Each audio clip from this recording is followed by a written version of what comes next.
বারজাখী জীবনে আল্লাহ রাসূল সাল্লাল্লাহু আলাইহি ওয়াসাল্লাম যখন মেরাজে যাচ্ছিলেন তখন দেখলেন মূসা আলাইহিস সালাম তিনি দাঁড়িয়ে সালাত পড়ছেন। হাদিস সহি, হাদিস কি সহি। এই সহি হাদিসকে বিশ্বাস করে কেউ যদি মনে করে যে মানে ওনারা আমাদের মতো করেই মনে হয় সালাত আদায় করতেছে, এটা ভুল। বারজাখী জীবনের পরে আচ্ছা আল্লাহ রাসূল বললেন যে কোনো নেক ব্যক্তি মারা গেলে তাকে যখন নিয়ে যাওয়া হয় তখন সে বলে আমাকে কাদ্দিমুনি, তাড়াতাড়ি কবরে নিয়ে যাও। আর খারাপ মানুষ মারা গেলে বলে আমাকে কোথায় নিয়ে যাচ্ছ। এই কথা সবাই শোনে, মানুষ শুনতে পায় না। আমরা কি শুনতে পাই? কিন্তু বিশ্বাস করবেন না, মৃত্যুর পর যা কিছু ঘটে ওটা দেখার জন্য, শোনার জন্য, বোঝার জন্য এই দুনিয়ার চোখ জ্ঞান এটা যথেষ্ট নয়, কেউ দেখতে পারবে না। বারজাখী জীবনটা আলাদা। হ্যাঁ, হাদিস বলছে এতটুকু, ঠিক আছে না।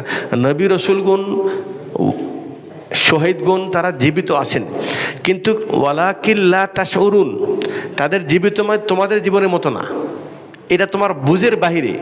এটা বারজাখী জীবন, বারজাখী সালাত, ঠিক আছে, বারজাখী ইবাদত। রাসূল সাল্লামকে সালাম দিলে সালামের উত্তর দেন, কিভাবে দেন আল্লাহু আলাম, জানি না। এই জন্য এগুলির উপর কিয়াস করে কেউ যদি বলে যে রসুলরা যেহেতু মানে আমার দোয়া কবুল করার জন্য বসে আছে একেবারে কবরে, এই জন্য যে ওখানে দোয়া করে, এটা ভুল, এটা ঠিক নয়।